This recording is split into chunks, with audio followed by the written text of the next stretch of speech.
เอานะครับคุณผู้ฟังมื้อข้าวธรรมดาบนชานเรือนมีแค่ไข่เจียวจานเดียวกับกระติกข้าวเหนียวใบใหญ่พ่อวัย74เพิ่งบอกลูกไปหยกๆว่ายังเป็นหนี้ธกส.อยู่น่าจะ700,000แล้วลูกก็ยื่นกระติกใบนั้นให้เปิดมาสิ่งที่อยู่ข้างในไม่ใช่ข้าวเหนียวแต่เป็นแบงค์พันอัดแน่นเต็มใบเรื่องมันเริ่มมาจากช่อง TikTok ดำกับบิ๋มคู่รักครีเอเตอร์ที่คนไทยรู้จักกันดีเปิดฉากมาบิ๋มถือกระติบข้าวเหนียวใบใหญ่ส่วนพี่ดำถือจานไข่เจียวมา1จานบิ๋มหันมากระซิบกับคนดูว่าวันนี้เตรียมเซอร์ไพรส์ปลดหนี้ให้พ่อกับแม่โดยเอาเงินไปซ่อนไว้ในกระติบข้าวระหว่างนั้นก็มีมุกเล็กๆที่ทำให้บรรยากาศเบาลงบิ๋มพูดถึงแม่ของพี่ดำแล้วพี่ดำก็พูดคำว่าตาขึ้นมาบิ๋มรีบบอกว่าอย่าเพิ่งพูดเดี๋ยวเสียเซอร์ไพรส์ก่อนจะหัวเราะและบอกว่าที่พูดถึงนั้นหมายถึงสุนัขจากนั้นบิ๋มก็ชวนคนดูว่าเดี๋ยวไปดูพร้อมกันว่าในกระติบมีเงินเท่าไหร่ทั้งสองคนเดินถือสำรับไปที่ชานเรือนหน้าบ้านที่คุณพ่อกับคุณแม่นั่งรออยู่บิ๋มบอกว่าไม่ได้บอกแม่ล่วงหน้าวันนี้หุงข้าวเที่ยวเดียวแล้ววงข้าวก็เริ่มขึ้นเป็นวงข้าวบ้านนอกธรรมดาที่สุดไม่มีอะไรหรูหราระหว่างกินข้าวบิ๋มค่อยๆชวนคุยแบบไม่ให้รู้ตัวถามว่าพ่ออายุเท่าไหร่แล้วปีนี้พ่อตอบว่า74แล้วถามแม่ต่อแม่ตอบว่า72บิ๋มบอกว่าอายุใกล้เคียงกันแล้วก็ถามว่าทำงานเป็นยังไงบ้างเหนื่อยไหมพ่อตอบสั้นๆแค่ว่าเหนื่อยทำไงได้บิ๋มถามต่อว่าแล้วทำไมถึงยังทำอยู่ล่ะพ่อตอบคำเดียวสั้นๆว่าเป็นหนี้ต่อมาบิ๋มก็ถามว่าเป็นหนี้ธกส.อยู่เท่าไหร่บอกได้ไหมพ่อตอบว่าเยอะบิ๋มถามย้ำว่าเยอะนี่ประมาณเท่าไหร่พ่อถึงตอบออกมาว่าน่าจะ700,000บิ๋มทวนอีกรอบด้วยความตกใจแล้วก็บอกต่อว่าอ๋อก็เลยยังต้องทำงานอยู่พักไม่ได้ก่อนจะถามคำถามที่หลายคนฟังแล้วสะดุดคือเครียดไหมพ่อที่เป็นหนี้พ่อตอบด้วยน้ำเสียงเรียบๆว่ามันก็เครียดแต่ทำไงได้ก็ต้องทำจากนั้นบิ๋มก็เริ่มบอกให้พ่อกินข้าวให้อิ่มก่อนแล้วชี้ไปที่กระติบพูดติดตลกว่าขอโทษไข่เจียวนะแต่ให้พ่อลองเปิดข้าวเหนียวดูหน่อยพ่อเปิดฝากระติบออกมาแล้วอุทานออกมาทันทีว่าโอ้ยข้าวเหนียวพร้อมเสียงหัวเราะเพราะสิ่งที่อยู่ข้างในไม่ใช่ข้าวเหนียวแต่เป็นปึกธนบัตรใบละ 1,000 บาทอัดแน่นเต็มกระติบบิ๋มบอกว่าลองนับดูดิพ่อหยิบเงินก้อนขึ้นมาและพูดว่าเป็นปึ้งเนี่ยบิ๋มก็บอกต่อว่ากินให้อิ่มนะวันนี้เดี๋ยวพาพ่อไปปลดหนี้เงินก้อนนี้คือ700,000 บาทเตรียมมาเพื่อปิดหนี้ทั้งหมดให้และนาทีที่คนดูส่วนใหญ่บอกว่าน้ำตาไหลตามคือนาทีที่พี่ดำซึ่งนั่งอยู่ข้างๆเงียบมาตลอดยกแขนเสื้อขึ้นมาปาดน้ำตาแล้วเช็ดหน้าบิ๋มหันไปแซวเบาๆว่าร้องไห้แล้วก็บอกว่าตัวเองก็ใกล้จะร้องเหมือนกันส่วนคุณแม่ก็พูดขอบคุณลูกๆด้วยประโยคที่กินใจมากบอกว่าขอบใจลูกๆทุกคนบาปทดแทนลูกแม่แล้วขอให้มีลาภมีโชคมีลาภได้กินได้ใช้เยอะๆแล้วก็หันไปพูดกับพ่อก่อนจะไปธนาคารบิ๋มบอกว่าเดี๋ยวพาพ่อไปปลดหนี้แต่ขอให้พ่อสัญญาอย่างหนึ่งก่อนพี่ดำเป็นคนพูดเองว่าพ่อต้องสัญญานะว่าถ้าปลดหนี้แล้วพ่อต้องทำงานให้น้อยลงพ่อยิ้มแล้วรับปากว่าสัญญาจะทำน้อยลงบิ๋มก็ย้ำอีกครั้งว่าไม่ได้ให้เลิกทำแต่ให้ทำน้อยลงแล้วก็พูดปิดท้ายว่าพูดแล้วนะทุกคนเป็นพยานแล้วช่วงท้ายของคลิปทั้งครอบครัวเดินทางไปที่ธกส.บิ๋มถามคุณแม่ที่กำลังเดินเข้าธนาคารว่าไม่รีบเลยเหรอพี่ดำตอบแทนว่าไม่รีบแล้วภาพสุดท้ายคือการยื่นเงินสดก้อนนั้นชำระหนี้ที่เคาน์เตอร์จนเรียบร้อยบิ๋มถามพี่ดำว่าดีใจไหม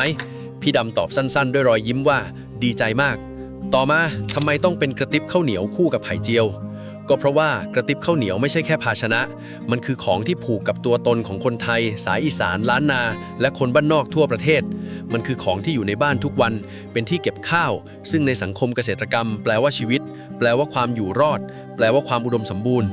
ในวัฒนธรรมไทยเราถึงมีความเชื่อเรื่องแม่โพธิ์ศพมีการสู่ขวัญข้าวเพราะข้าวไม่ใช่แค่อาหารแต่คือสิ่งที่มีบุญคุณ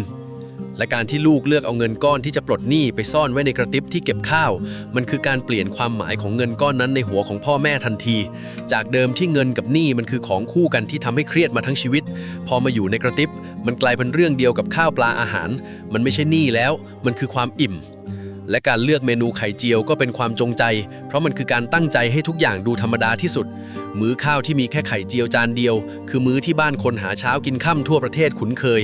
มันไม่มีสัญญาณอะไรบอกล่วงหน้าเลยว่าวันนี้จะมีเรื่องใหญ่พอความธรรมดาระดับนี้มาชนกับเงินสด700,000 บาทที่อยู่ในกระติบใบเดียวกันความต่างมันจึงรุนแรงมาก แล้วเงิน 700,000 บาทกับพ่อวัย 74 แม่วัย 72 มันบอกอะไรเรา นั่นมีข้อมูลจากงานวิจัยของสถาบันวิจัยเศรษฐกิจปุ๋ยอึ้งภากร ภายใต้ธนาคารแห่งประเทศไทย ที่ศึกษาโครงสร้างหนี้เกษตรกรไทย จากฐานข้อมูลลูกหนี้หลายล้านราย พบตัวเลขที่หนักมาก คือเกษตรกรไทยราว 90% มีหนี้ และหนี้ส่วนใหญ่อยู่กับธกส.แต่ที่สำคัญกว่านั้นคือมีเพียงราว 10% เท่านั้นที่ชำระได้ทั้งเงินต้นและดอกเบี้ยที่เหลือกว่าครึ่งจ่ายได้แค่ดอกเบี้ยเงินต้นแทบไม่ขยับและในงานวิจัยชิ้นเดียวกันประเมินว่าเกษตรกรราว 52% มีแนวโน้มต้องผ่อนหนี้ไปจนถึงอายุ 70 ปีและราว 22% แทบไม่มีโอกาสปิดหนี้ได้เลยตลอดชีวิตนี่คือสิ่งที่นักวิชาการเรียกว่าหนี้เรื้อรังคือหนี้ที่ผ่อนไปจนวันตายก็ไม่หมดส่วนพ่อของดำกับบิ๋มอายุ 74 ปีนั่นก็แปลว่าเลยเส้น 70 มาแล้ว 4 ปีและยังผ่อนอยู่ตรงกับกลุ่มเสี่ยงที่งานวิจัยพูดถึงเป๊ะทีนี้คนอายุ 74 กับคนอายุ 72 แรงในการทำนาทำไร่มันเหลือน้อยลงมากแล้วงานเกษตรคืองานที่ใช้แรงล้วนๆต้องก้มต้องแบกต้องตากแดดรายได้ก็ไม่แน่นอนขึ้นกับดินฟ้าอากาศและราคาผลผลิตแต่ดอกเบี้ยเดินทุกวันไม่เคยหยุดหรือพูดง่ายๆคือแรงลดลงเรื่อยๆแต่หนี้ไม่ลดตามแล้วถ้าเทียบกับรายได้ที่รัฐช่วยเบี้ยยังชีพผู้สูงอายุแบบขั้นบันไดของไทยกำหนดไว้ว่าอายุ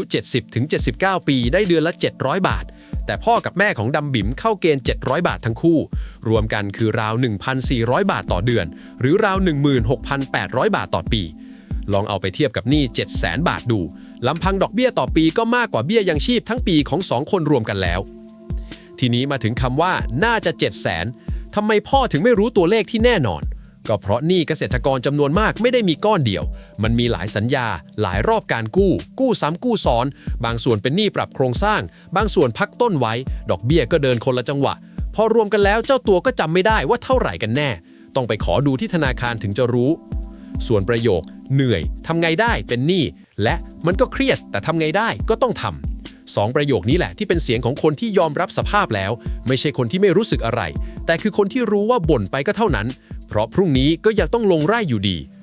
และทำไมบิ๋มถึงพูดตลอดแต่พี่ดำเงียบแล้วร้องไห้เพราะความเงียบของพี่ดำไม่ใช่ความเฉยเมยแต่มันคือสิ่งที่สะสมมานานเพราะพี่ดำคือลูกชายแท้ๆของพ่อคือคนที่โตมากับภาพพ่อแม่ทำงานหนักเห็นความเครียดเรื่องหนี้มาตั้งแต่จำความได้สำหรับคนที่อยู่ในเหตุการณ์มาทั้งชีวิตการได้เห็นวันที่หนี้ก้อนนั้นจบลงจริงๆมันไม่ใช่แค่ความดีใจแต่คือการปลดล็อกความรู้สึกผิดและความอึดอัดที่แบกมาหลาย10 ปี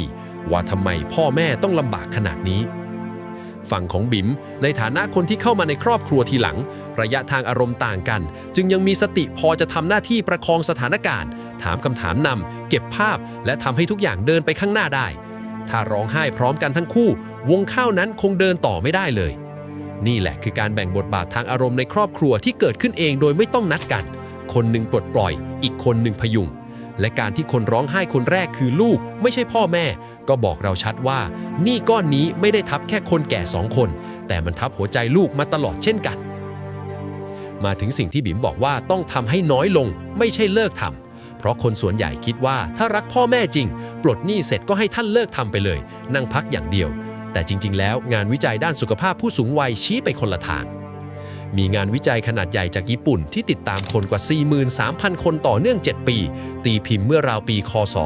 2008พบว่าคนที่ตอบว่าตัวเองไม่มีอิคิไกหรือความรู้สึกว่าชีวิตมีเป้าหมายมีความเสี่ยงเสียชีวิตสูงกว่าคนที่มีอย่างมีนัยสำคัญทางสถิติหรือพูดง่ายๆคือการรู้สึกว่าตัวเองยังมีประโยชน์ยังมีเหตุผลให้ตื่นเช้ามันมีผลต่อการมีชีวิตอยู่จริงๆและในไทยมีข้อมูลด้านผู้สูงอายุระบุว่าผู้สูงอายุวัยต้นของไทยราวครึ่งหนึ่งยังทำงานอยู่และส่วนใหญ่เป็นแรงงานนอกระบบที่ไม่มีสวัสดิการนั่นก็แปลว่าการทำงานคือส่วนหนึ่งของตัวตนคนแก่ไทยไปแล้วไม่ใช่แค่เรื่องเงิน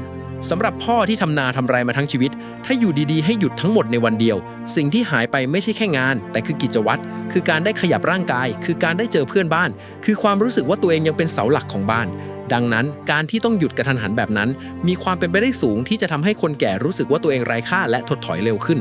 เพราะฉะนั้นเงื่อนไขไม่ได้ให้เลิกทำแต่ให้ทำน้อยลงจึงเป็นทางสายกลางที่แม่นมากคือตัดสิ่งที่เป็นพิษออกนั่นคือหนี้ที่บังคับให้ต้องทำเกินกำลังแต่เก็บสิ่งที่เป็นยาไว้นั่นคืองานที่ให้คุณค่าและความหมาย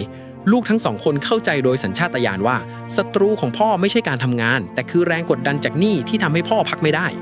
และการที่บิ๋มปิดท้ายว่า พูดแล้วนะทุกคนเป็นพยานก็มีนัยยะทางจิตวิทยาเพราะการให้คำมั่นต่อหน้าคนอื่นมันสร้างแรงผูกพันทางสังคมที่ทำให้คนรักษาคำพูดได้มากกว่าการสัญญากับตัวเองเงียบๆส่วนคำว่าบาปทดแทนลูกแม่แล้วทำไมประโยคนี้ถึงหนักกว่าคำว่าขอบคุณเพราะประโยคนี้คือประโยคที่คนอีสานและคนไทยรุ่นเก่าฟังแล้วสะเทือนที่สุด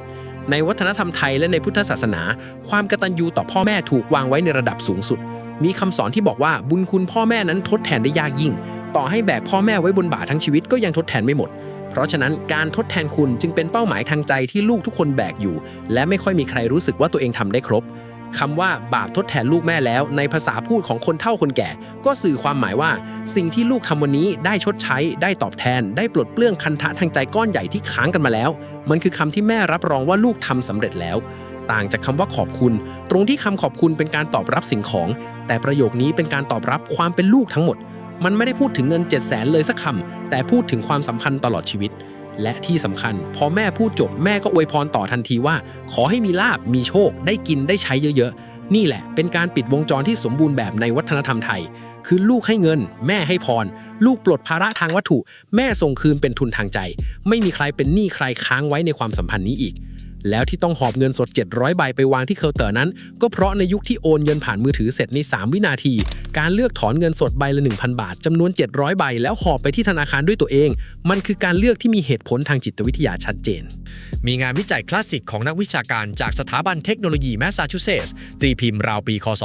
2001 ทดลองให้คนประมูลตั๋วชมกีฬาพบว่ากลุ่มที่จ่ายด้วยบัตรเครดิตยอมเสนอราคาสูงกว่ากลุ่มที่จ่ายด้วยเงินสดมากเพราะเงินสดที่จับต้องได้ทำให้สมองรับรู้ถึงการสูญเสียชัดเจนกว่านักวิชาการเรียกปรากฏการณ์นี้ว่าความเจ็บปวดจากการจ่าย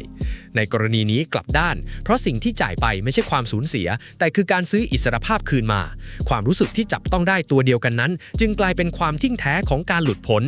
ลองนึกภาพตามนะถ้าลูกโอนเงินเข้าบัญชีเงียบๆแล้วบอกพ่อว่าหนี้หมดแล้วนะพ่อจะรับรู้ได้แค่ระดับข้อมูลเป็นตัวเลขที่เปลี่ยนบนกระดาษแต่การได้เปิดฝากระติบแล้วเจอปึกแบงค์ได้หยิบขึ้นมาชั่งน้ำหนักในมือได้นับทีละใบได้ถือมันติดตัวไปตลอดทางมันทำให้700,000 บาทกลายเป็นของจริงที่จับได้ไม่ใช่นามธรรมนี่แหละคือสิ่งที่เรียกว่าคุณค่าจากการสัมผัสนอกจากนี้เราต้องไม่ลืมว่ามันคือข้อยกเว้นครอบครัวนี้โชคดีที่มีลูกที่ทำมาหากินได้ดีพอจะปิดหนี้700,000ในคราวเดียวแต่เกษตรกรสูงวัยอีกนับล้านครอบครัวทั่วประเทศไม่ได้มีทางออกแบบนั้นในเมื่อมีเพียงราว 10% เท่านั้นที่ตัดเงินต้นได้จริงและอีกราว 22% ที่งานวิจัยชี้ว่าแทบไม่มีโอกาสปิดหนี้ได้เลยนี่จึงไม่ใช่ปัญหาที่แก้ด้วยความกตัญญูของลูกแต่ละบ้านแต่เป็นปัญหาเชิงโครงสร้างที่ต้องแก้ด้วยนโยบายที่ทำให้เงินต้นลดลงได้จริงไม่ใช่แค่การพักหนี้ที่เลื่อนปัญหาออกไปแล้วดอกเบี้ยยังเดินอยู่